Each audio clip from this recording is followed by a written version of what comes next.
Hello students, तो आज हम शुरू करने वाले हैं अपना क्लास 11th का हिस्ट्री का चैप्टर नंबर 1, जिसका नाम है लेखन कला और शहरी जीवन। इस चैप्टर में हम मेसोपोटामियन सिविलाइजेशन के बारे में, मेसोपोटामिया की सभ्यता के बारे में पढ़ने वाले हैं। मेसोपोटामिया की लेखन कला के बारे में, वहाँ के शहरों के बारे में, संस्कृति के बारे में, और तो और यहाँ पे मेसोपोटामिया की पूरे विश्व को क्या देन है, इस पूरे चैप्टर में हम इन टॉपिक्स को बहुत अच्छे से पढ़ने वाले हैं। तो हिस्ट्री में टाइम पीरियड्स को डिनोट करने के लिए दो तरह की नोटेशंस का, दो तरीके से टाइम पीरियड को दर्शाया जाता है। सबसे पहले है ईसा पूर्व, जिसको बोला जाता है बिफोर क्राइस्ट या बीसी बोला जाता है, और दूसरा है ईसवी, जिसको बोला जाता है अन्ना डोमिनी। अब ये पूरा का पूरा देखिए, ये नंबर लाइन है।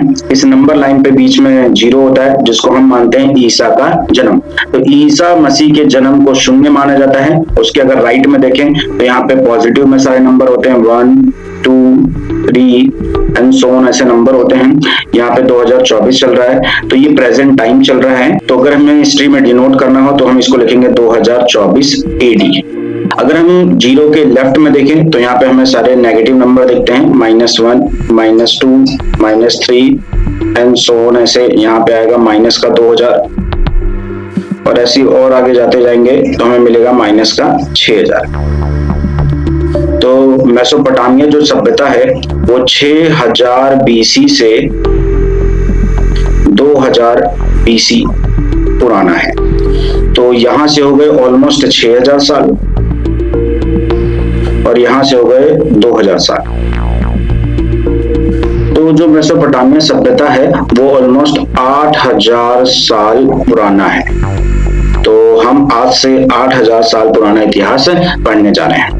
अगर मेसोपोटामिया का टाइम पीरियड पूछा जाए तो मेसोपोटामिया का टाइम पीरियड है 6000 BC से 2000 BC तक का इसका टाइम पीरियड था।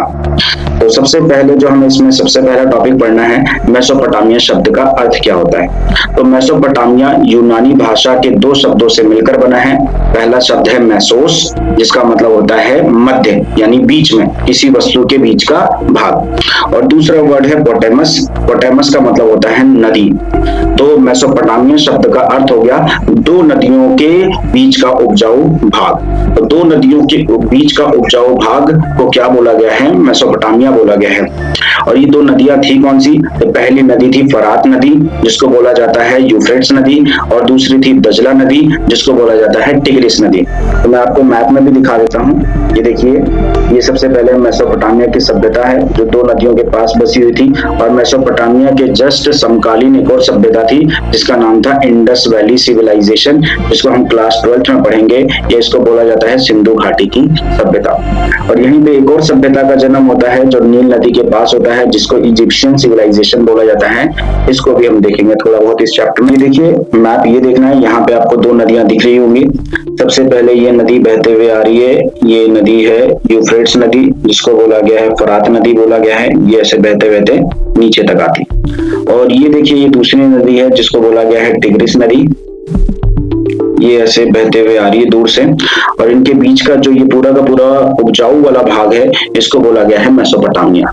और ये देखिए, ये 2 नदियां हैं, ये है यूफ्रेट्स नदी है और ये है टिग्रिस नदी है। ठीक है। और यहाँ पे हमें कुछ शहरों के बारे में पढ़ना है। तो मेसोपोटामिया की जो सबसे फेमस शहर थे, जैसे ये देखिए, यहाँ पे मारी शहर आपको देखने को मिल जाएगा।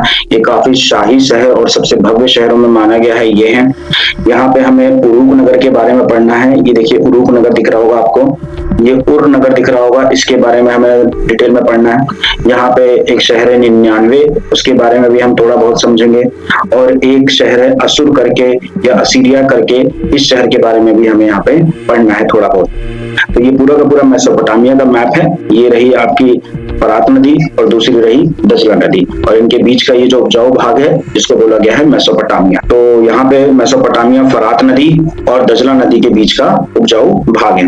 और अगर आज के समय में मेसोपोटामिया नाम का कोई भी देश आपको मैप में नहीं मिलेगा, क्योंकि अब इसका नाम चेंज हो गया है और वो क्या पड़ गया है? इराक पड़ गया है। तो मेसोपोटामिया पूरा का पूरा आज इराक देश का क्या है? हिस्सा है। और कहा जाता है इसी इलाके में सबसे पहले लेखन कला का और शहरों का क्या होता है? विकास होता है। तो अब दूसरा टॉपिक देखते हैं। अगला कि जो मेसोपोटामिया में सबसे पहले लेखन कला का विकास हुआ। अब लेखन कला का इंपॉर्टेंस क्या है, लेखन कला का क्या महत्व है, तो कहा जाता है सबसे पहले जो शहर है वो मेसोपोटामिया में बसे, और मेसोपोटामिया में जो लेन देन होता था, शहरों में जो लेन देन होता था वो एक समय पे बहुत सारे लोगों के साथ होता था। तो इतने सारे लोगों से जब हिसाब किताब रखना होता था तो इसे कोई एक व्यक्ति याद नहीं रख सकता था। इसलिए कहा जाता है कि लेखन कला का विकास हुआ था सबसे पहले हिसाब किताब रखने के लिए। बहुत से लोगों से लेन देन हो रहा है, अब इतना लेन देन किस किस लोगों से कितना हो रहा है उसका हिसाब किताब रखने के लिए लेखन कला का प्रयोग होता था। आगे चल के लेखन कला का प्रयोग और भी कई कामों के लिए होने लग गया। लेखन कला का महत्व धीरे धीरे मनुष्य के जीवन में बढ़ने लग गया। अब मनुष्य लेखन कला के माध्यम से दूसरे लोगों से संपर्क स्थापित कर सकता है।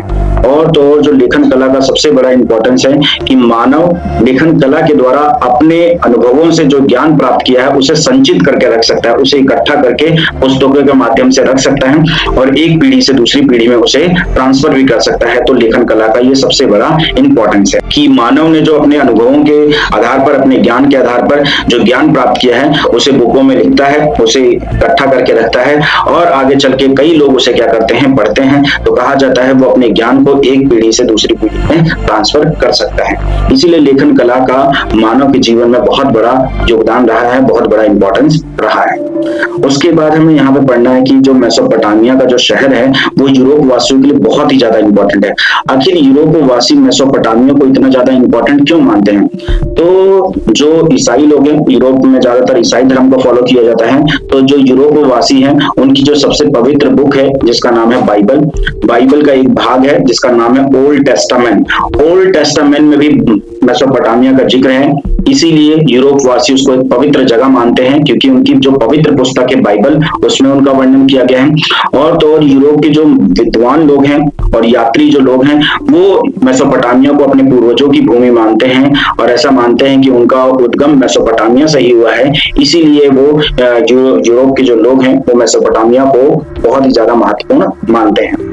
मेसोपोटामिया उनकी पूर्वजों की भूमि है, उनके एंसेस्टर्स की भूमि है, इसलिए उनके लिए बहुत ही ज्यादा ये इंपॉर्टेंट। ठीक है, आई होप आपको ये समझ आ गया होगा। हम आगे बढ़ते हैं। अगला हमारा जो टॉपिक है ये इंपॉर्टेंट है, यहाँ से क्वेश्चन एग्जाम में पक्का बनता है। मेसोपोटामिया की भौगोलिक स्थिति के बारे में बताइए या मेसोपोटामिया की ज्योग्राफिकल लोकेशंस के बारे में बताइए, तो ये टॉपिक है। तो इसमें सबसे पहले हमें ये देखना है कि जो मेसोपोटामिया है, ये देखिए मैंने आपको दिखाया भी था ये मैप में कि मेसोपोटामिया दो नदियां, ये देखिए ये कौन सी नदी जा रही है, फरात नदी जिसको यूफ्रेट्स रिवर बोला गया है, और दूसरी नदी बोला गया है दजला नदी, ये है, ये दजला नदी जा रही है। और यहाँ पे अगर हम बात करें मेसोपोटामिया के उत्तरी इलाके में, तो मेसोपोटामिया के उत्तरी इलाके में स्टेपी घास के मैदान है, स्टेपी घास के मैदान है और घास के मैदान ज्यादा होने के कारण यहाँ पे पशुपालन सबसे ज्यादा किया जाता है। खेती भी की जाती है लेकिन पशुपालन सबसे ज्यादा किया जाता है। जो पशुपालन है वो जीविका का सबसे अच्छा साधन माना गया है, तो उत्तरी इलाके में पशुपालन सबसे ज्यादा किया जाता है।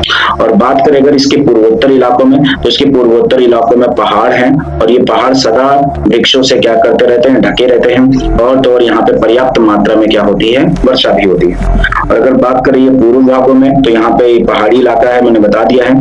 तो जो दजला की सहायक नदियां हैं, जैसे मान लेते हैं ये ऐसे कुछ छोटी मोटी नदियां आकर इसमें मिल जाती हैं, वो भी इसको बोला गया है सहायक नदियां। तो दजला की जो सहायक नदियां हैं उन नदियों के द्वारा ये जो पूर्वी भाग में पहाड़ियों वाले क्षेत्र हैं इनमें क्या किया जाता है, इनमें मतलब यात्रा की जाती है। इनमें पहाड़ी इलाकों में जाने का, ये जो छोटी छोटी नदियां हैं, ये छोटी छोटी जो सहायक नदियां हैं, इनमें जाने के लिए इनका प्रयोग किया जाता है। और तो और अगर बात की जाए मेसोपोटामिया का सबसे जो दक्षिणी इलाका है, कहा जाता है यहीं पे सबसे पहले शहर देखने को मिलते हैं। और ये पूरा का पूरा इलाका रेगिस्तानी है, लेकिन रेगिस्तानी होने के बावजूद इस पूरे इलाके में सबसे ज्यादा खेती की जाती है। ऐसा इसलिए है क्योंकि यहाँ पे ये जो फरात नदी है कई जल धाराओं में बढ़ जाती है, मतलब ये कई ऐसे ऐसे पार्ट्स में बढ़ जाती है और यहाँ पे शहर बसे हुए हैं। जैसे मैंने आपको दिखाया है उरूकनगर और उरनगर दिखाया है। ये फरात नदी कई जलधाराओं में बढ़ जाती है और इनके आसपास बसे हुए गांव हैं जो यहाँ पे क्या करते हैं, खेती करते हैं। इस वजह से कहा गया है कि जो दक्षिण वाला क्षेत्र है सबसे ज्यादा उपजाऊ क्षेत्र माना गया। तो देखिए इन्हीं बातों को मैंने यहाँ पे लिख रखा है। तो सबसे पहले देखिए उत्तर ऊंची भूमि है, मतलब पहाड़ी है, ऊंची भूमि है और यहाँ पे क्या है, स्टेपी घास के मैदान पाए जाते हैं। और यहाँ पे सबसे ज्यादा क्या किया जाता है, पशुपालन किया जाता है। और पशुपालन खेती की तुलना में जीविका का अच्छा साधन है, मतलब लोग सबसे ज्यादा पशुपालन करते हैं और पशुपालन से अच्छा पैसा कमाते हैं और अपनी जीविका चलाते हैं। और दूसरा मैंने बताया था पूर्वोत्तर भागों में ऊंचे ऊंचे हरे हरे मैदान हैं। यहाँ पे पर्वत देखने को मिल जाएंगे और ये पर्वत हमेशा वृक्षों से ढके रहते हैं। यहाँ पे हमें स्वच्छ झरने देखने को मिलते हैं, जंगली फूल देखने को मिलते हैं। और तो और मैंने बताया था इस इलाकों में सबसे ज्यादा पर्याप्त वर्षा भी होती रहती है। और उसके बाद अगर बात करें पूर्वी इलाकों में, तो पूर्वी इलाकों में जो ईरान इराक वाला हिस्सा है, उस इलाके में जाने के लिए इन सहायक नदियों का प्रयोग किया जाता है। ये परिवहन का सबसे अच्छा साधन मानी गई हैं सहायक नदियां। और तो और दक्षिणी भाग क्या था, रेगिस्तान था। कहा जाता है लेखन कला का विकास इसी दक्षिणी वाले भाग में हुआ था। और तो इस दक्षिणी भाग में सबसे ज्यादा क्या की जाती थी, खेती की जाती थी, क्योंकि यहाँ पे सिंचाई के साधन बहुत ही ज्यादा उपलब्ध थे। यहाँ की जमीन भी काफी ज्यादा उपजाऊ थी, मतलब उपजाऊ तो नहीं कह सकते हैं, बंजर थी, रेगिस्तानी इलाका था, लेकिन फरात नदी की जलधाराओं के कारण ये जमीन क्या हो गई थी, उपजाऊ हो गई थी। तो दक्षिणी इलाके में सबसे ज्यादा खेती की जाती थी, क्योंकि जलधाराएं, फरात नदी है वो कई जलधाराओं में बढ़ जाती थी। इस वजह से रेगिस्तानी वाले इलाकों में सबसे ज्यादा खेती की जाती थी। यहाँ पे गेहूं, जौ, मटर और मसूर जैसी काफी फसलें उगाई जाती। तो आई होप आपको ये समझ आ गया होगा। हम आगे बढ़ते हैं। अब यहाँ पे कुछ छोटे मोटे टॉपिक्स हैं, जैसे यहाँ पे मेसोपोटामिया से रिलेटेड एक जल कहानी, मतलब जल पलावन की कहानी के बारे में भी बताया गया है। तो उसे समझने से पहले मैं आपको एक और मैप दिखाता हूँ जिसमें आपको बहुत अच्छे से समझ आएगा। ये देखिए, ये आपकी बुक का ही है। ये देखिए, यहाँ पे मैंने बताया दक्षिणी वाले इलाके में सबसे ज्यादा खेती की जाती थी। ये देखिए, ये नदी बहते हुए आ रही है, ये नदी बहते हुए आ रही है। ये कौन सी नदी है, फरात नदी है। और यहाँ से कौन सी नदी बहते हुए आ रही है, ये दजला नदी बहते हुए आ रही है, दजला नदी। और ये देखिए, मैंने बताया था मारी शहर ये रहा, बेबीलोन शहर ये रहा, उरूक और उर दोनों शहर ये रहे। और ये जो इलाका आपको दिख रहा है, ये सबसे ज्यादा उपजाऊ इलाका था। यहाँ पे सबसे ज्यादा खेती की जाती थी, क्योंकि फरात नदी कई सारी जलधाराओं में बढ़ जाती थी। तो इस वजह से यहाँ पे सबसे ज्यादा खेती की जाती है। ठीक है, तो अब देखते हैं कुछ छोटे मोटे टॉपिक्स आपकी बुक में दे रखे हैं। जैसे जल पलावन की कहानी के बारे में बता रखा है। अब जल पलावन की कहानी क्या है, तो ये जो कहानी है ना, ये बाइबल से लिया गया है। बाइबल के अनुसार, मतलब बाइबल में भी देखने को ये कहानी मिल जाती है। और तो ये कहानी हमें मेसोपोटामिया के कई ग्रंथों में देखने को मिलती है। और ये जो कहानी है बहुत ही सिंपल सी कहानी है। जैसे पृथ्वी पर जल पलावन आने वाला था, मतलब पूरी पृथ्वी बाढ़ के कारण नष्ट होने वाली थी, लेकिन परमेश्वर चाहते थे कि जल पलावन के कारण जीवन नष्ट ना हो और जीवन सुरक्षित रहे। इसलिए उन्होंने एक नोवा नाम के व्यक्ति को चुना, जिसने क्या की बहुत बड़ी विशाल नाव बनाई और पृथ्वी पर जितने भी जीव जंतु के जोड़े रहते थे, सबका एक एक जोड़ा उसने उस नाव पर रख लिया। और जब जल पलावन होता है, मतलब बाढ़ आती है, उसके कारण सभी जीव जंतु नष्ट हो जाते हैं, लेकिन जो नाव में रखे हुए जीव जंतु रहते हैं वो पूरी तरीके से बच जाते हैं। तो ईश्वर पूरी की पूरी पृथ्वी पे जो जीव जंतु थे उनको बचाए रखना चाहते थे, इसलिए उन्होंने नोवा नाम के व्यक्ति को चुना और उन्होंने नोवा ने एक बहुत बड़ी नाव बनाई और उसमें पृथ्वी पर रहने वाले सभी जीव जंतुओं का एक एक जोड़ा रख लिया। बाढ़ आई, पूरा पृथ्वी जलमग्न हो गई, पूरी पृथ्वी डूब गई, सभी मर जाते हैं, लेकिन उस नाव में रखे हुए जो जीव जंतुओं के जोड़े थे वो सभी क्या हो जाते हैं, बच जाते। ठीक है, तो ये बाइबल में भी कहानी देखने को मिल जाएगी और मेसोपोटामिया के जो परंपरागत, मतलब पुराने जो साहित्य हैं, उनमें भी ये कहानी देखने को मिल जाएगी। और उनमें जो मेसोपोटामिया के जो साहित्य में ये कहानी देखने को मिलेगी, जैसे बाइबल में कहानी का जो मेन कैरेक्टर है उसका नाम क्या है, नोवा है, लेकिन मेसोपोटामिया के साहित्यों में उसका नाम होगा जीवसूद्र, और या तो उसको बोला जाएगा उत्नापिष्ठम बोला जाएगा। और ये जो कहानी है केवल बाइबल में या मेसोपोटामिया के ग्रंथों में नहीं देखने को मिलती है, भारत के जो हिंदू पौराणिक ग्रंथ हैं उसमें भी ये कहानी देखने को मिलती है।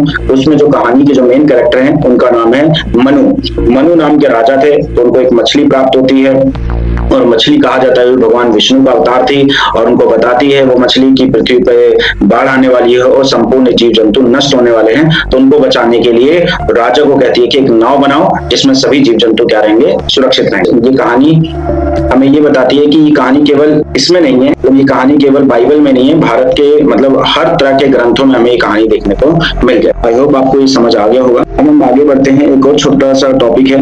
ये देखिए, एक छोटा सा नोट लिख रखा है मैंने कि जो मेसोपोटामिया है उसमें लोहे का कोई प्रयोग या लोहे का कोई जिक्र नहीं मिलता।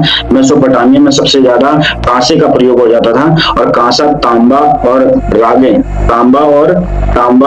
रागे से बनाया जाता था, और इसीलिए मेसोपोटामिया को कहा जाता था ये कांस्य युगीन सभ्यता है। ठीक है, कांस्य युगीन सभ्यता है। तो मेसोपोटामिया कैसी सभ्यता है? कांस्य युगीन सभ्यता है, और कांसा तांबे और रागे से बनाया जाता है। और तो और एक छोटा सा टॉपिक और है कि यहाँ पे हमें एक नोट डाल के आपकी बुक में देखने को मिल जाएगा, वारका शीर्ष क्या है। तो वारका शीर्ष एक स्त्री का सिर है जो हमें उरूक नगर से प्राप्त हुआ है। तो आपसे पूछा जाएगा वारका शीर्ष क्या है, तो वारका शीर्ष एक स्त्री का सिर है जो संगमरमर को तराश करके बनाया गया है, और ये हमें मेसोपोटामिया के उरूक नगर से प्राप्त होता है। मैं आपको दिखाता हूँ, ये रहा, ये है वारका शीर्ष, और ये देखिए लगभग 3000 ईसा पूर्व 3000 ईसा पूर्व मतलब आज से लगभग 5000 साल पहले ये स्त्री का सिर हमें देखने को मिलता है। इसको बोला गया है वारका शीर्ष। तो आपके एग्जाम में ये चित्र बना हुआ आएगा और आपसे पूछा जाएगा ये क्या है, तो ये वारका शीर्ष है, ये एक स्त्री का सिर है, और ये हमें कौन से शहर से प्राप्त हुआ है? उरूक नगर से प्राप्त हुआ। तो हम आगे बढ़ चलते हैं। आगे हमारा टॉपिक है मेसोपोटामिया में शहरीकरण का क्या महत्व है, या मेसोपोटामिया में शहरों का विकास कैसे होता है, इसको हम देखेंगे। तो इसको हम नेक्स्ट क्लास में देखेंगे। आज के लिए हम इतना ही करते हैं। तो स्टूडेंट टॉपिक नंबर 5 देखते हैं। टॉपिक नंबर 5 में हमें पढ़ना है मेसोपोटामिया में शहरीकरण का क्या महत्व है, या मेसोपोटामिया के शहरों की क्या क्या विशेषताएं हैं, मेसोपोटामिया में किस प्रकार के हमें शहर देखने को मिलते हैं, उनकी क्या क्या विशेषताएं हैं, इसे हम टॉपिक नंबर 5 में पढ़ेंगे। तो मेसोपोटामिया के शहरों की सबसे महत्वपूर्ण विशेषता ये है कि यहाँ पे हमें डिवीजन ऑफ वर्क देखने को मिलता है। डिवीजन ऑफ वर्क देखने को मिलता है, श्रम विभाजन देखने को मिलता है।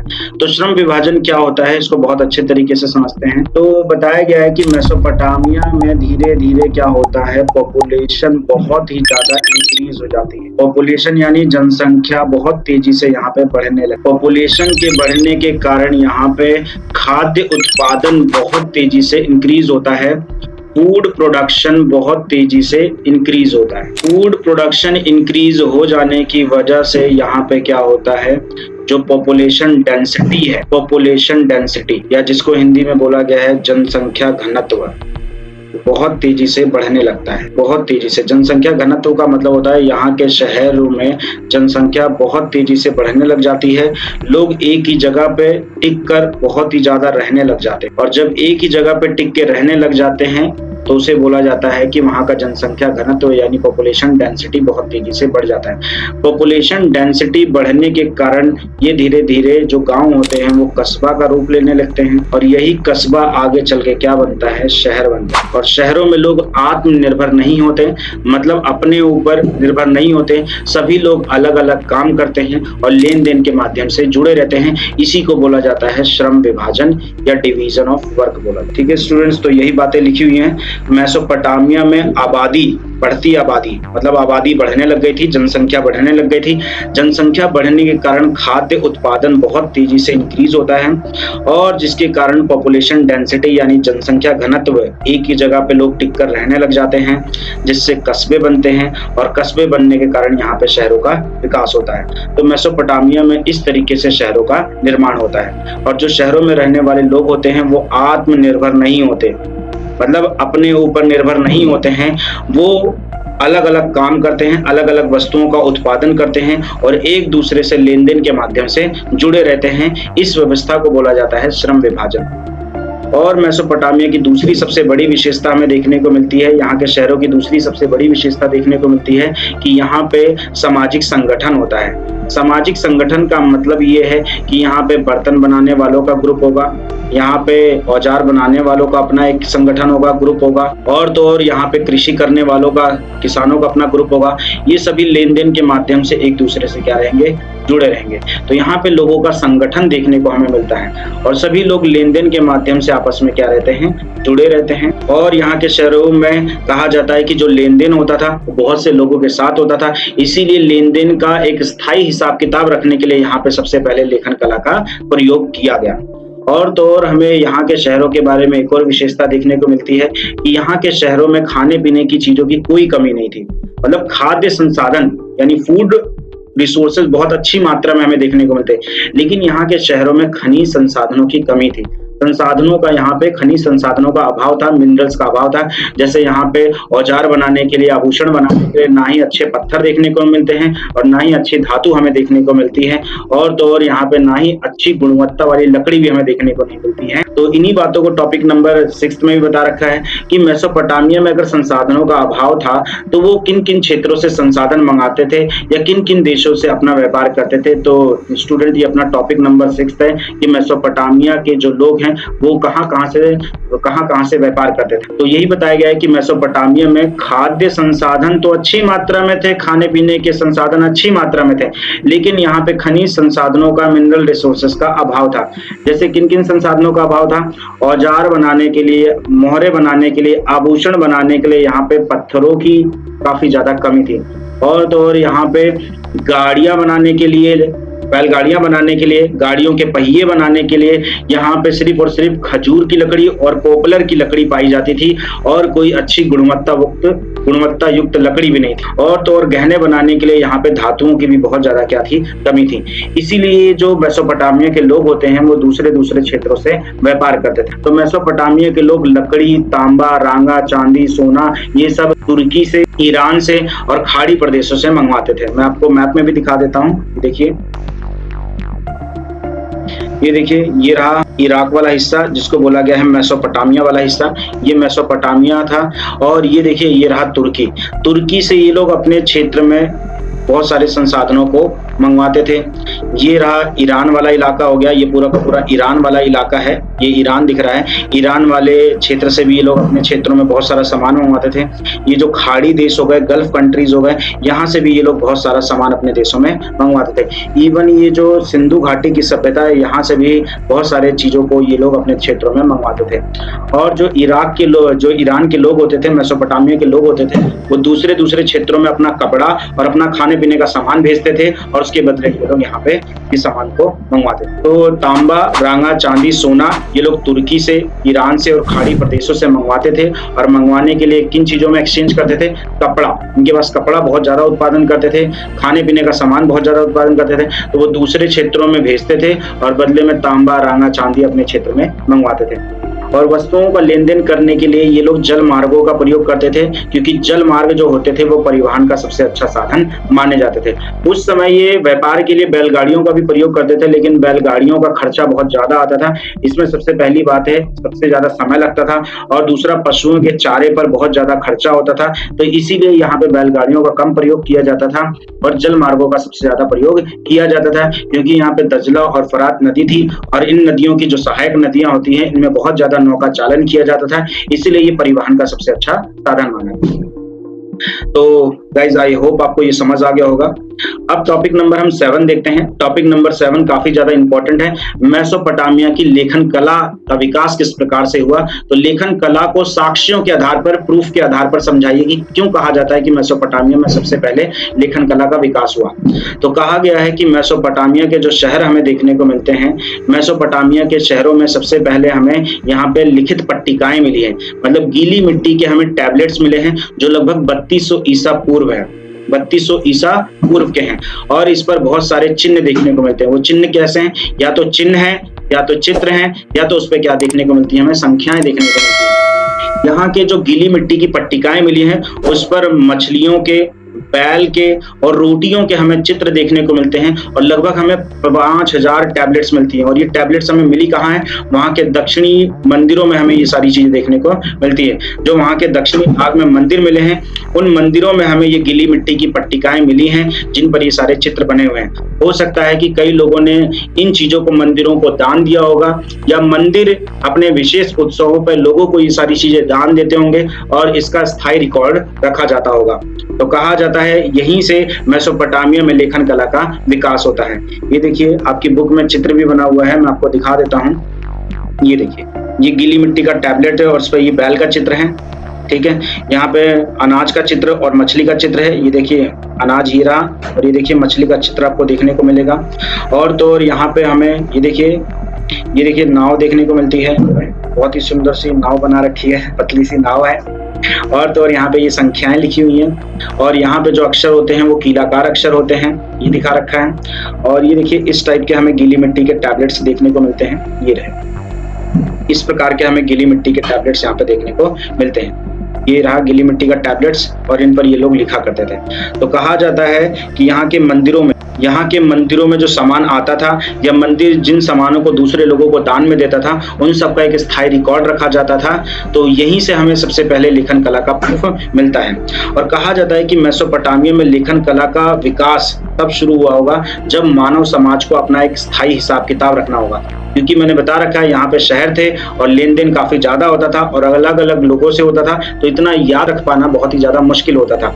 इसीलिए सौदों का मतलब जो व्यापार होता था उसका रिकॉर्ड रखने के लिए सबसे पहले यहाँ पे लेखन कला का प्रयोग होता है। और लोग यहाँ पे क्या करते थे, जो गीली मिट्टी की पट्टिकाएं होती थी, गीली मिट्टी की पट्टिकाएं लेती थी, जो मैंने अभी टैबलेट्स आपको दिखा रखे हैं, उस पे सरकंडे की तीली से लिखा करते थे, ठीक है। और बाद में उसको क्या कर लेते थे, सुखा लेते थे। ये देखिए कुछ इस टाइप का आपको देखने को मिलेगा।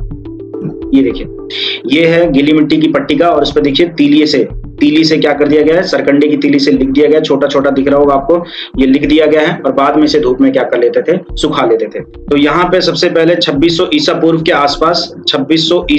आसपास जो वर्ण थे, मतलब जो अक्षर थे वो कीलाकार अक्षर थे, या उनको बोला जाता है क्यूनिफॉर्म अक्षर।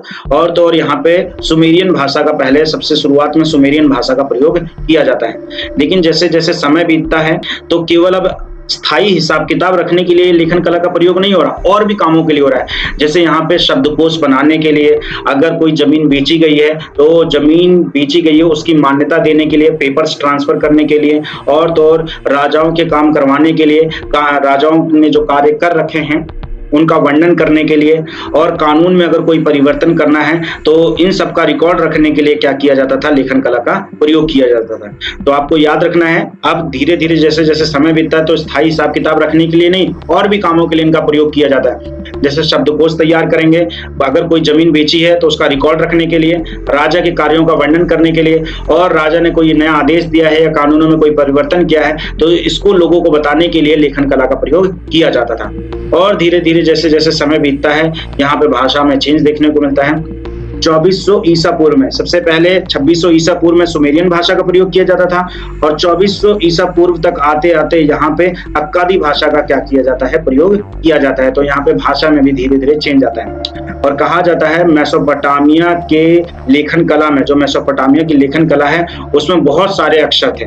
जैसे अगर मैं बोलूँ हमारे जो का खा गा होते हैं या ABCD होते हैं, ABCD में केवल 26 अक्षर होते हैं और का खा गा में 36 अक्षर होते हैं। लेकिन यहाँ पे कहा जाता है मेसोपोटामिया की जो लेखन कला थी उसमें अक्षर बहुत ही ज्यादा थे, इसीलिए लोग क्या करते थे, चिन्हों का प्रयोग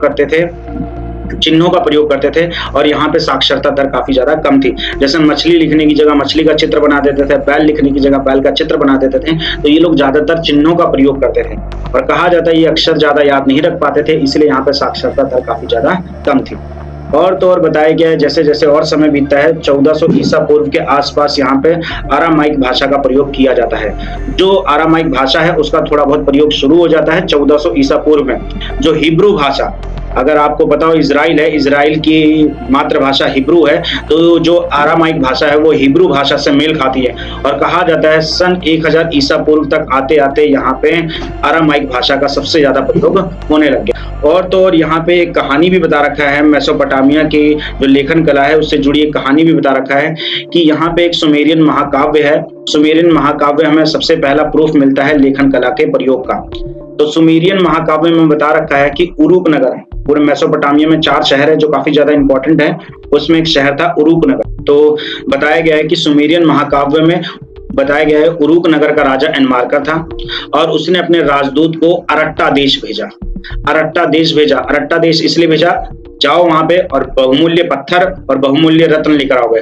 लेकिन उनका जो राजदूत था वो बातों को भूल जाता था, इसीलिए उन्हें राजा ने क्या किया, गीली मिट्टी की टैबलेट्स बनाई, गीली मिट्टी की टैबलेट्स, और उन पर उसे क्या क्या सामान लाना है उन सारे सामान को उन्होंने लिख के दिया। तो इससे ये निष्कर्ष निकलता है कि सबसे पहले लेखन कला का प्रयोग यहीं पे हुआ होगा, इससे ये निष्कर्ष निकलता है। तो टॉपिक नंबर 8 देखते हैं स्टूडेंट। मेसोपोटामिया के जो मंदिर थे वो वहां की संस्कृति के अभिन्न अंग क्यों थे? जो मेसोपोटामिया में हमें मंदिर देखने को मिले हैं उनकी क्या क्या विशेषताएं हैं, ये हमारा टॉपिक नंबर 8 है। तो जैसे भारत में हर कोने हर जगह पे हमें मंदिर देखने को मिल जाएंगे, वैसे ही मेसोपोटामिया की संस्कृति में, मेसोपोटामिया की सभ्यता में हमें बहुत से मंदिर देखने को मिलते हैं। तो ये हमारा बहुत ही इंपॉर्टेंट टॉपिक है, तो इसको बड़े ही ध्यान से समझना है। तो बताया गया है कि मेसोपोटामिया के दक्षिणी वाले भाग में बाहर से आकर कुछ बसे हुए लोगों ने क्या किया, कुछ चुने हुए स्थानों पर मंदिरों का निर्माण करवाया। या तो पहले से मंदिर बने होंगे तो उन्होंने उनका क्या किया, पुनः निर्माण शुरू किया। तो यही सबसे पहला प्रूफ मिलता है कि दक्षिणी वाले भाग में बाहर से आकर बसे हुए लोगों ने कुछ चुने हुए स्थानों पर मंदिर बनवाए या उन मंदिरों का पुनः निर्माण उन्होंने क्या किया, शुरू किया। अब सबसे पहला मंदिर तो किसी को पता नहीं है कैसा था, लेकिन जितना सबको पता है उतना याद है कि सबसे पहला जो ज्ञात मंदिर था वो छोटा सा देवालय था और जो कच्ची ईंटों का बना हुआ था। और तो और ये जो मंदिर देखने को मिलते हैं, इन मंदिरों में देवी देवता रहा करते थे, तो मंदिरों को देवी देवताओं का निवास स्थल माना जाता था। और बताया गया है कि मेसोपोटामिया जो था वो बहुदेववादी था। यहाँ पे बहुत सारे देवी देवताओं की पूजा की जाती थी। जैसे हमारी बुक में 2 नाम गिवन हैं, एक थे उड़ देवता जिनको चंद्र देवता कहा जाता था, और एक थी इन्नाना देवी जो प्रेम व युद्ध की देवी थी। तो ये आपको पता होना चाहिए, 2 देवताओं की बहुत ज्यादा पूजा की जाती थी, उड़ देवता या चंद्र देवता, इन्नाना देवी जो प्रेम व युद्ध की देवी थी। धीरे धीरे जो मंदिरों का स्वरूप है वो धीरे धीरे बदलता चला गया। जो मंदिर थे वो पक्की ईंटों से बनाए जाने लग गए, और तो और समय के साथ जो मंदिर थे वो धीरे धीरे आकार में बड़े होने लग गए। जैसे देखो आज के समय में मंदिरों का डिजाइन कैसे होता है, ये देखिए, ये छोटा सा ऐसे बना होता है जो गर्भगृह कहा जाता है, जहां पे एक मूर्ति रखी होती है देवता की। ये गर्भगृह होता है जिसके अंदर पुजारी अंदर जाता है और यहाँ पे पूजा करता है। धीरे धीरे पुजारी जी के लिए ये कमरा बनना शुरू हो गया, ये पुजारी का इतना बड़ा सा कमरा हो गया। और तो और पूजा और प्रसाद के लिए यहाँ पे जो सामग्री रखनी है उसके लिए ये कमरा बन गया। और तो और आगे जो भक्तगण इकट्ठा होंगे तो उसके लिए सभाघर बनाया जाने लग गया। तो कहा जा रहा है कि धीरे धीरे मंदिरों का जो आकार है समय के साथ क्या होता चला गया, बढ़ता चला गया था। ठीक है। और ये जो ज्यादातर जो मंदिर थे ये घरों की तरह बनाए जाते थे, क्योंकि ऐसा माना जाता था ये जो मंदिर हैं वो देवी देवताओं के रहने का स्थान है। लेकिन हाँ, घरों में और मंदिरों में थोड़ा सा डिफरेंस था। जो मंदिरों की दीवारें थी ना वो अंदर और बाहर की तरफ मुड़ी होती थी, ताकि उन्हें अलग कर सके कि भैया ये घर नहीं है, ये देवी देवताओं का घर है। तो थोड़ा सा अट्रैक्टिव बनाने के लिए, मंदिरों को अट्रैक्टिव बनाने के लिए मंदिरों की जो बाहरी दीवारें होती थी वो कुछ विशेष अंतराल पे भीतर की ओर और अंदर की ओर क्या होती थी, भीतर की ओर बाहर की ओर मुड़ी होती थी। और जो भी लोग भगवान की पूजा करने के लिए आते थे वो भगवान को अन्न, दही और मछली अर्पित करते थे। तो यहाँ पे भगवान को मछली भी अर्पित की जाती थी। और यहाँ पे ऐसा माना जाता था जो आराध्य देवता हैं, जो कुल देवता हैं, उनको सभी क्षेत्रों का, यहाँ के लोग सभी क्षेत्रों का, खेतों का, मछली का और पशुधनों का स्वामी मानते थे। तो यहाँ पे लोग भगवान से बहुत ज्यादा जुड़े हुए थे और यहाँ पे देवी देवताओं की बहुत ज्यादा पूजा करते थे, उनको अपना कुल देवता मानते थे और उनको अपना खेतों का, मछली क्षेत्रों का और जितने भी उनके पास पशुधन है उन सब का स्वामी मानते थे। और जैसे जैसे समय बीतता है मंदिर अपने क्रियाकलाप बढ़ा देता है। अब मंदिर के पास ही जैसे ये देखिए, मंदिरों के पास ही यहाँ पे अनाज को पीसना शुरू हो गया। अनाज को पीसने का काम यहाँ पे शुरू हो गया।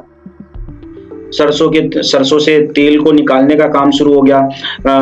ऊन का काम, बुनने का काम शुरू हो गया। कताई का काम शुरू हो गया। तो धीरे धीरे मंदिरों के आसपास बहुत सी दुकानें खुलने लग गई और धीरे धीरे ये जो मंदिरों के जो पुजारी थे वो क्या करने लगे, बहुत बड़े बड़े व्यापारियों को अपने आसपास नियुक्त करने लग गए।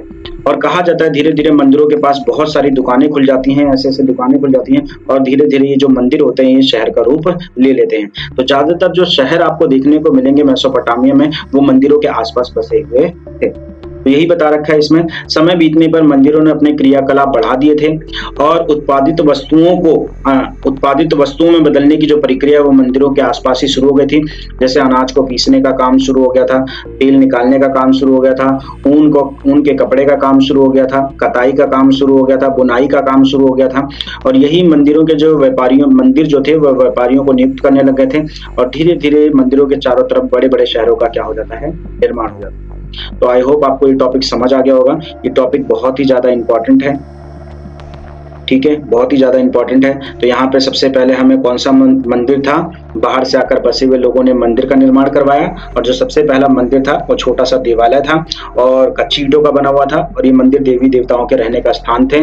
बहुत सारे देवी देवताओं की पूजा की जाती थी, जो उर देवता है और इन्नाना देवी हैं। उर देवता है चंद्र देवता और इन्नाना देवी हैं जो प्रेम व युद्ध की देवी हैं। और तो और समय के साथ ये मंदिरों का आकार बढ़ता हुआ चला गया था, ये आपको मैंने बता दिया है। और मंदिरों को घरों की तरह बनाया जाता था, तो मंदिरों को ज्यादातर घरों की तरह बनाया जाता था, क्योंकि मंदिर भी किसी देवता का घर ही थे। लेकिन इन्हें घरों से थोड़ा सा डिफरेंट रखा जाता था। जो इनकी बाहरी दीवारें थी वो अंदर और बाहर की तरफ मुड़ी होती थी, और लोग देवी देवताओं को चढ़ाने के लिए अन्न, दही, मछली लेकर आते थे, और सभी खेतों, मछली क्षेत्रों और पशुधनों का स्वामी माना जाता था भगवान को। और धीरे धीरे मंदिरों ने अपने क्रियाकलाप बढ़ाए, और मंदिरों के आसपास ही अनाज को पीसने का काम, सरसों का तेल निकालने का काम, कताई का काम, बुनाई का काम, ये सब शुरू हो गया। और धीरे धीरे मंदिरों के आसपास बहुत सारी दुकानें खुलने लगती हैं, जिसके कारण मंदिर शहर का रूप लेने लग जाते हैं। तो आपको ये समझ आ गया होगा। नेक्स्ट टॉपिक देखते हैं। नेक्स्ट टॉपिक में ये बता रखा है कि मेसोपोटामिया में राजा के पद का विकास कैसे होता है। आखिर मेसोपोटामिया में राजा कैसे बनते हैं लोग, तो इस टॉपिक को बड़े ही ध्यान से समझते हैं। तो इसमें ये बताया गया है कि मेसोपोटामिया में ना आए दिन लड़ाई होती रहती थी। मेसोपोटामिया में एक नदी ऐसे जाती है, ये नदी है फरात नदी, और एक नदी ऐसे जाती है जिसको बोला गया है दजला नदी, इसको यूफ्रेट्स बोला गया है, इसको टिग्रिस बोला गया। अब यही नदी आगे चल के कई जल धाराओं में बढ़ जाती थी, जिससे दक्षिणी भाग में सबसे ज्यादा लोग क्या करते थे, खेती करते थे। तो ये देखिए, सपोज कीजिए ये ऐसे नदी की धारा जा रही है, और यहाँ पे एक ऊपर, धारा के ऊपर बसा हुआ गांव है। ये मान लेते हैं ये गांव ए हो गया, और ऐसे धारा के नीचे यहाँ पे बसा हुआ कोई गांव है, इस गांव को बी मान लेते हैं। तो आए दिन इन दोनों गांवों में लड़ाई होती रहती थी। लड़ाई का कारण ये था, ये पानी, क्योंकि ये जो धारा के ऊपर रहने वाले लोग हैं वो सारा का सारा पानी यहीं पे रोक लेते थे, अपने खेतों में सारा पानी ले जाते थे, जिससे नीचे के जो गांव वाले लोग हैं उनको पानी नहीं मिलता था। तो आए दिन यहाँ के देहाती इलाकों में पानी के लिए लड़ाई होती रहती थी। अब मान लेते हैं इस गांव का मुखिया है, इस गांव का मुखिया गब्बर है, और इस गांव का मुखिया ठाकुर है।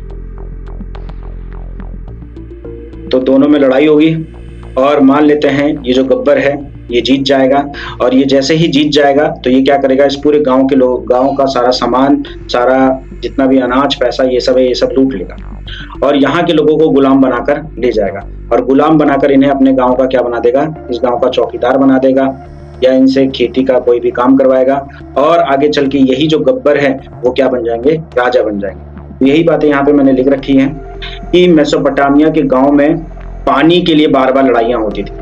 जब किसी क्षेत्र में दो समुदायों के बीच में लड़ाइयां होती थी, लड़ाई लंबी चलने के कारण जो जीतने वाला समुदाय है, जैसे मैंने आपको बताया है कि अगर मान लेते हैं ये गब्बर जीत जाएगा तो ये क्या करेगा, ये इस गांव के लोगों का सारा सामान, सब चीज लूट लेगा, और ये जो लूट का सामान है वो सारा का सारा अपने साथियों में बांट देगा। तो ये लिखा हुआ यहाँ पे, दो समुदायों के बीच लंबे समय तक लड़ाई चलती है, और जीतने वाला मुखिया अपने सभी अनुयायियों, मतलब जो उसके साथी रहते हैं, उनमें सभी में लूट का माल बांट देता है और उन्हें खुश कर देता है। और हारे समुदाय के लोगों को बंदी बनाकर ले जाया जाता है, और उन्हें चौकीदार बना लिया जाता है या अपना नौकर बना लिया जाता है, और कहा जाता है यही मुखिया, जो गब्बर था हमारे एग्जाम्पल में, यही मुखिया आगे चल के राजा बनते हैं। ठीक है, क्योंकि इनके साथ जो है उनको उन्होंने सामान दे दिया, सारा का सारा पैसा वैसा दे दिया है, तो जिससे वो खुश हो जाते हैं और इन्हें अपना राजा, अपना नायक मान लेते हैं। तो यही आगे चल के राजा बनते हैं। अब यही जो मुखिया थे, इन्होंने क्या किया, अपने क्षेत्र में मंदिरों का निर्माण किया ताकि लोग इनको जाने और इनका सम्मान करें, और तो लोगों को जरूरत का सामान भी उपलब्ध कराते थे। और धीरे धीरे इन्हीं मुखियाओं ने सैनिक रखना शुरू कर दिया, और धीरे धीरे यही मुखिया आगे चल के क्या बनते हैं, राजा बनते हैं, और लोगों को अनाज देने का काम शुरू करते हैं। तो मतलब अच्छे काम करने लग जाते हैं। जब लोग आपको अपना नायक मानने लगे और आप उनके लिए अच्छा काम करो, तो धीरे धीरे वही लोग क्या बन जाते हैं, राजा बन जाते हैं। तो आपको ये टॉपिक समझ आ गया होगा कि राजा के पद का कैसे विकास हुआ है। अब हम अगला टॉपिक देखते हैं कि मेसोपोटामिया में ये चीज बड़ी कॉमन थी कि जमीन में उपजाऊपन तो बहुत ज्यादा था, जो दक्षिणी इलाका था वहां पे उपजाऊपन बहुत ज्यादा था, लेकिन वहां पे खेती का कार्य बहुत ही ज्यादा संकटग्रस्त था। आखिर खेती का कार्य संकटग्रस्त क्यों था, तो इसे समझना में। ये 3 मार्क्स के लिए बहुत ही ज़्यादा इंपॉर्टेंट है, तो आपको बहुत अच्छे से समझना है इस टॉपिक को। तो बताया गया है, ये देखिए एग्जाम्पल देता हूँ मैं आपको, क्लियर होगा एग्जाम्पल से। जैसे ये फरात नदी बहते हुए आ रही है और ये दजला नदी है, तो ये फरात नदी आगे चल के ऐसे जलधाराओं में बढ़ जाती थी, ठीक है। और मान लेते हैं यहाँ पे कोई गांव बसा हुआ है,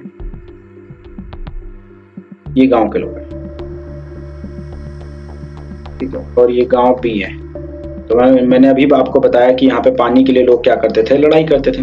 तो कई बार क्या होता था, ऊपर वाले मतलब ये जो जलधारा जा रही है, इस जलधारा के ऊपरी इलाकों में जो रहने वाले लोग थे वो सारा का सारा पानी अपने खेतों में ले जाते, अपने खेतों में सारा पानी ले गए। तो नीचे के जो रहने वाले लोग हैं उनके खेत क्या हो जाते थे, सूख जाते थे। तो पहला रीजन यही था कि उपजाऊपन तो था लेकिन फिर भी खेती कार्य संकटग्रस्त था। उसका पहला रीजन यही है कि धारा के ऊपरी इलाकों में जो रहने वाले लोग हैं वो सारा का सारा पानी अपने खेतों में यूज कर लेते थे, जिससे यहाँ के लोगों को बिल्कुल भी पानी नहीं मिल पाता था। तो पहला रीजन ये। दूसरा, कई बार क्या होता है, ये जो नदी की जो जलधारा होती है ना, वो यहाँ से ना बहकर कई बार क्या होता है, ऐसे बहने लग जाती है, इधर से बहने लग जाती है। तो ये गांव के जो खेत होते हैं, चाहे गांव ए हो चाहे गांव बी हो, इनके जो इलाके होते हैं वो सूख जाते थे। तो कई बार जो जलधारा होती है वो क्या होती है, अपना रास्ता बदल लेती थी, इससे भी खेती कार्य संकट में था। और कई बार तो हमें ऐसा भी देखने को मिलता है कि कई लोग क्या करते थे, ये जो जलधारा ऐसे जा रही है, पानी की जलधारा जा रही है, इस जलधारा में क्या करते थे, ये जो ऊपर वाले गांव के लोग हैं वो शायद पानी तो यूज कर लिया और उसके बाद इसके अंदर साफ सफाई नहीं करते थे, कंकड़ पत्थर मिट्टी जो भी घास था ये सब डाल देते थे, जिससे जो गंदा पानी था या बेकार पानी या आगे जो पानी है वो आगे नहीं जा पाता था, जिससे आए दिन खेतों के मतलब पानी के लिए इनमें क्या होती थी, लड़ाई होती थी। तो यही बातें लिखी हुई है कि कई बार फरात नदी की प्राकृतिक धाराओं में बहुत ज्यादा पानी भी आ जाता था, जो खेतों को क्या कर देता था, डुबो देता था। हाँ, ये भी एक पॉइंट है। देखिए इसमें बता रखा है कि कई बार ये जो जलधारा बह रही है, इसमें बहुत ज्यादा पानी आ जाता था, जिसके कारण खेत क्या हो जाते थे, डूब जाते थे। तो यही पॉइंट बता रखा है। तो फरात नदी की प्राकृतिक धाराओं में कभी किसी वर्ष बहुत ज्यादा पानी आ जाता था, जिसके कारण फसलों को डुबो देता था, और कभी कभी धाराएं अपना रास्ता बदल लेती थी, जिससे खेत क्या हो जाते थे, सूख जाते थे। तो ये 2 प्राकृतिक कारण है, मतलब नेचुरली, या तो पानी बहुत ज्यादा आ गया है जिसकी वजह से फसलें खराब हो गई हैं, या धारा ने अपना रास्ता बदल लिया है जिससे सूखा पड़ा है और पूरे के पूरे खेत खलियान क्या हो गए, खराब हो गए। अब मानव निर्मित कारण क्या थे, वही मैंने आपको बताया, जो ऊपरी इलाकों में रहने वाले लोग हैं, वो आसपास की जो जलधारा थी उससे अधिक पानी ले लेते थे, धारा के नीचे बसे हुए गांव को पानी नहीं मिल पाता था, और जिससे खेती करना बहुत ही ज्यादा क्या हो जाता था, मुश्किल हो पाता था। और तो और ऊपरी इलाकों में रहने वाले लोग थे, वो अपने हिस्से की जो नदी पड़ती थी उसमें मिट्टी डाल देते थे और उन्हें मिट्टी आ जाती थी, जो मिट्टी को नहीं निकालते थे, जिससे धारा का बहाव रुक जाता था और नीचे के गांव के लोगों को पानी नहीं मिलता। तो आपको, आई होप ये आपको समझ आ गया होगा। बहुत ही इंपॉर्टेंट टॉपिक है, एग्जाम में काफी बार आया हुआ एग्जाम में, तो आपको पता होना चाहिए। तो सबसे पहले जो फरात नदी की धाराएं थी उनमें बहुत अधिक पानी आ जाता था, इसके कारण फसलें खराब हो जाती थी, या फसलें अपना रास्ता बदल, मतलब जो धाराएं हैं वो अपना रास्ता बदल लेती थी, जिससे खेत क्या होते थे, सूख जाते थे। और तो और ऊपरी इलाकों में रहने वाले लोग जलधारा से बहुत ज्यादा पानी ले लेते थे, जिससे नीचे के इलाकों के लोगों को पानी नहीं मिल पाता था, इस कारण भी खेती करना बहुत ही ज्यादा मुश्किल होता था। और कई बार जो ऊपरी इलाकों में रहने वाले लोग हैं वो अपने हिस्से की जो नदी पड़ रही है उसमें से मिट्टी को निकालते नहीं थे, या मिट्टी उट्टी जमा कर देते थे, ताकि गाँव के नीचे वाले इलाकों को पानी ना मिल पाए। तो ये भी एक रीजन था खेती सही से ना हो पाने का। तो इसमें यही बताया गया है कि उपजाऊपन जमीन में था, लेकिन कई बार खेती जो कार्य था वो बहुत ही ज्यादा मुश्किल था। तो आपको ये समझ आ गया।